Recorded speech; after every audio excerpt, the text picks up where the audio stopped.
Welcome to Picks with the Professor, a sports betting show brought to you by a real statistics professor and his friends.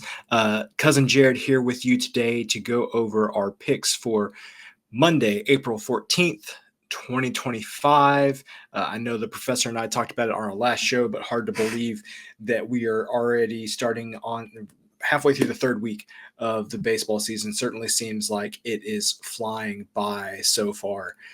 Just want to give you a couple of observations I had from over this past weekend with Major League Baseball. And a lot of these are going to be out west. The first one is the Seattle Mariners. The Mariners did not start off the season well. They split 4 games with the A's. They lost a series to the Tigers. They lost a series, got swept by the Giants, and they were 2 innings away from losing a series against the Astros.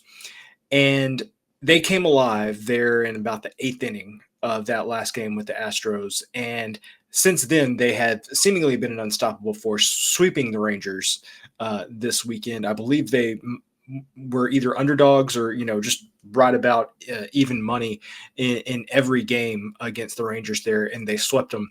They've gone from the bottom of the AL West to middle of the pack. They're only 1 game behind first as of right now. I have talked poorly of the Mariners offense many times so far this season. But if they can just string together enough on offense, they have the pitching to definitely win the AL West. So the Mariners finally starting to play more like what I expected them to play like here early in the season. I mentioned that a lot of the observations would be out west. I do want to read you the entire text conversation between the professor and I on Saturday, I believe it was. And the entire conversation was, this was Friday, the Rockies suck. So we knew that going into the season, but even by their own standards, the Rockies have been bad, scoring a grand total of 0 runs in the weekend series against the Padres. I know that we like to talk about what the ballpark in San Diego can do to offenses. It can definitely have a negative impact there. But scoring 0 runs, not a good look. Coming off a series where you only scored 5 runs at home in Colorado against the Brewers, who were literally trading for other teams' AAA starting pitchers because the Brewers had so many injuries and so many depth issues with their starting rotation. So the Rockies are really bad. But on the flip side, the top of the NL West seems stacked. I know I spent some time talking about how I'm hoping that the Giants continue to play well. They did. They took 2 out of 3 from the Yankees this weekend. I really want that rivalry with the Dodgers to come back. But the team in first place right now is the San Diego Padres. Again, they haven't played the toughest schedule to date so far, but they've won 13 games, 13-3.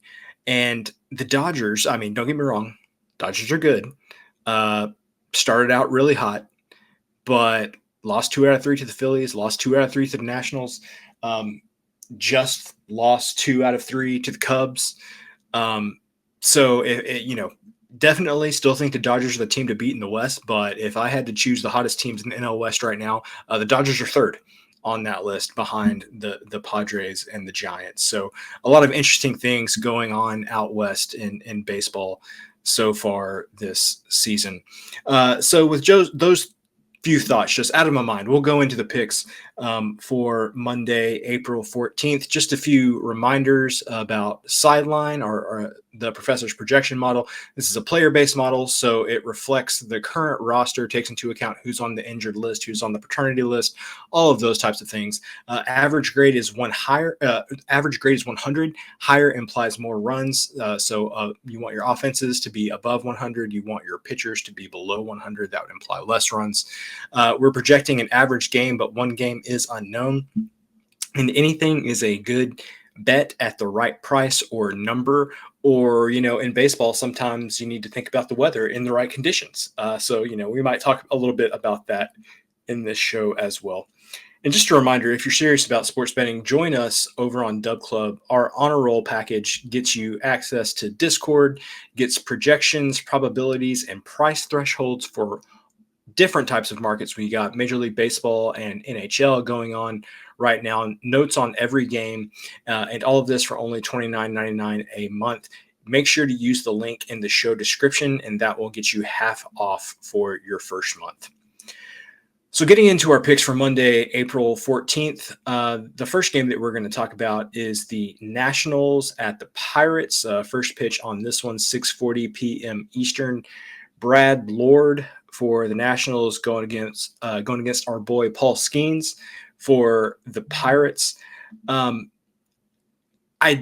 in the season, I talked about how I thought the Nationals offense was going to be a little bit better this season, not necessarily because they were going to be great, but because they just have maybe a little more depth than what they've had so far and what they've had in previous seasons.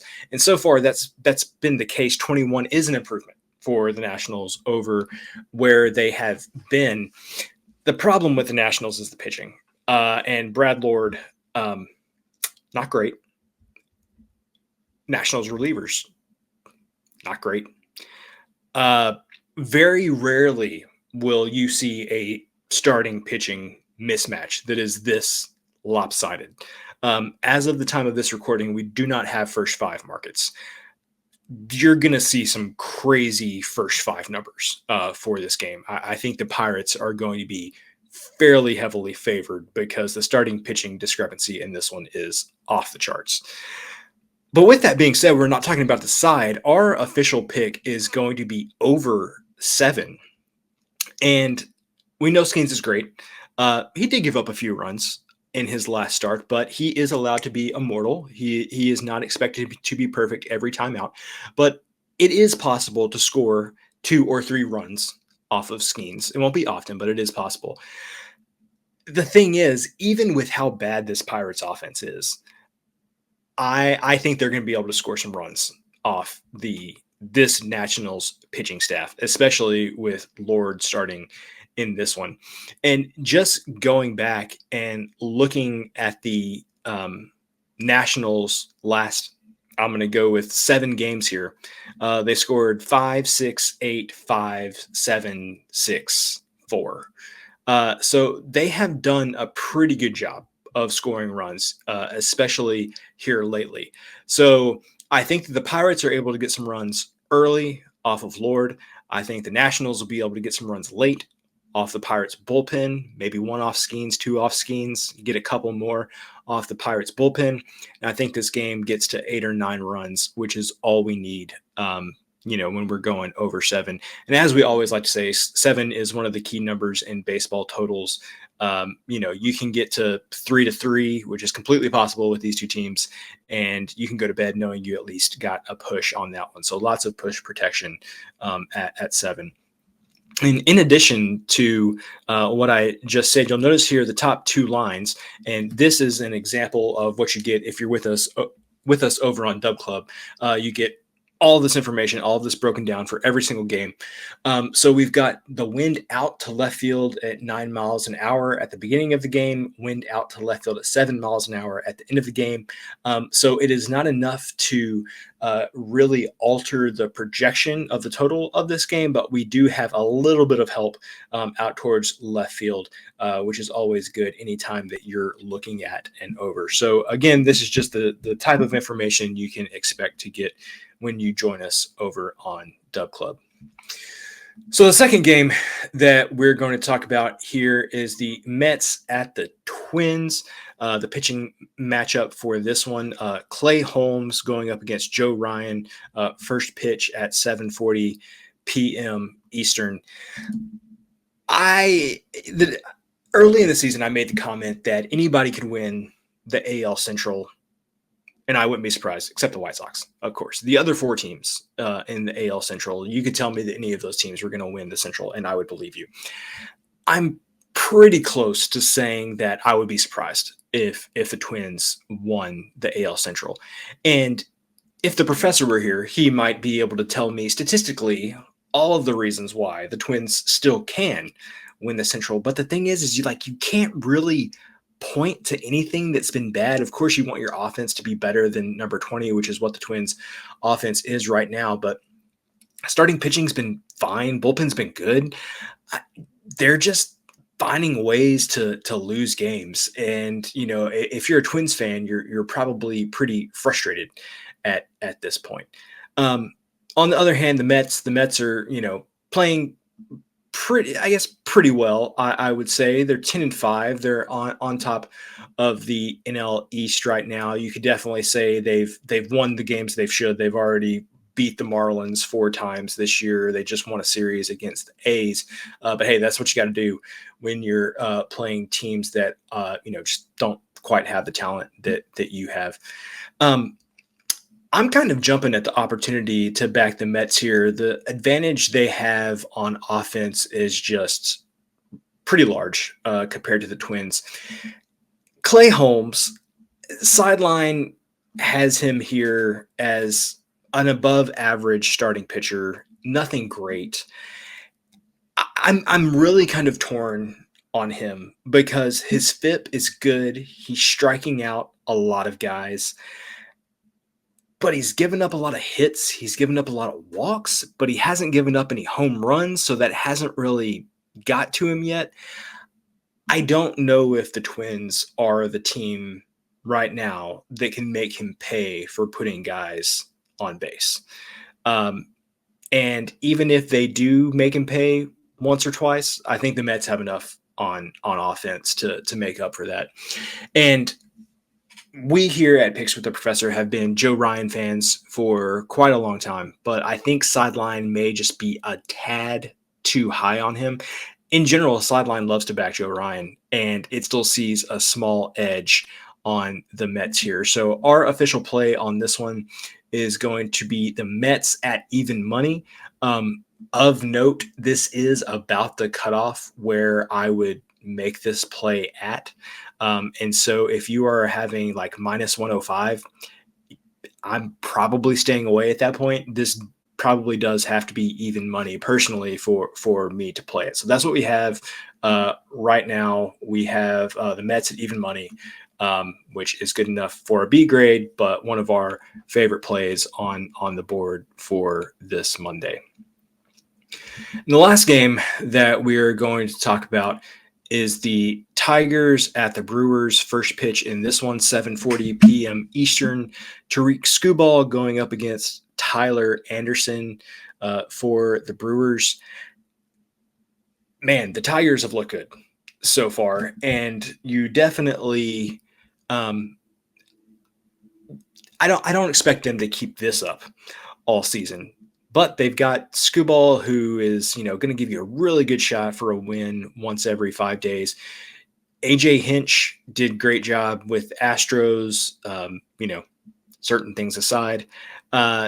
Looking good so far here with the Tigers. This definitely feels like a team that is on the up. The offense, number 11, of course, Skubal's great. The relievers have not been bad, which is, when you have an offense that's playing well and good starting pitching, it's all you really need is the bullpen not to be bad. The Brewers, on the other hand, offense not great. And again, I mentioned earlier at the top of the show that the Brewers have just had all sorts of issues with starting pitching, a lot of injuries. Their depth has really been put to the test, and you can't expect a team to have 8 or 9 guys that they can throw out there that can start games well.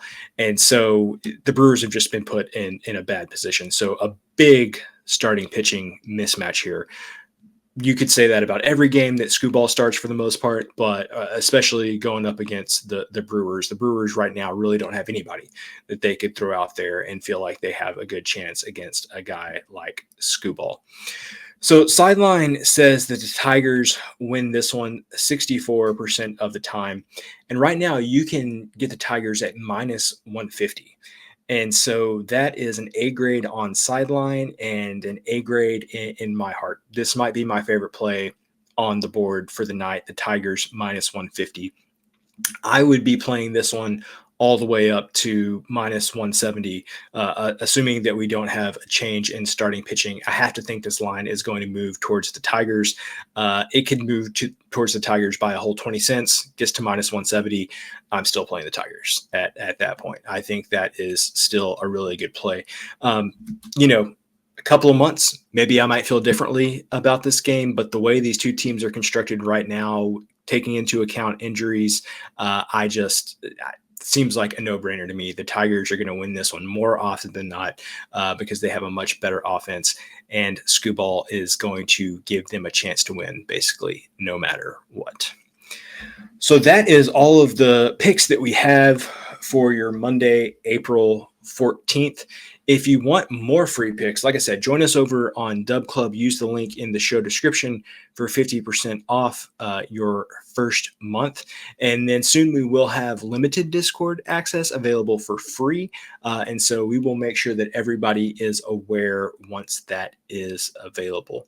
So good luck on all of your bets. And remember that you can eat your betting money, but please don't bet your eating money.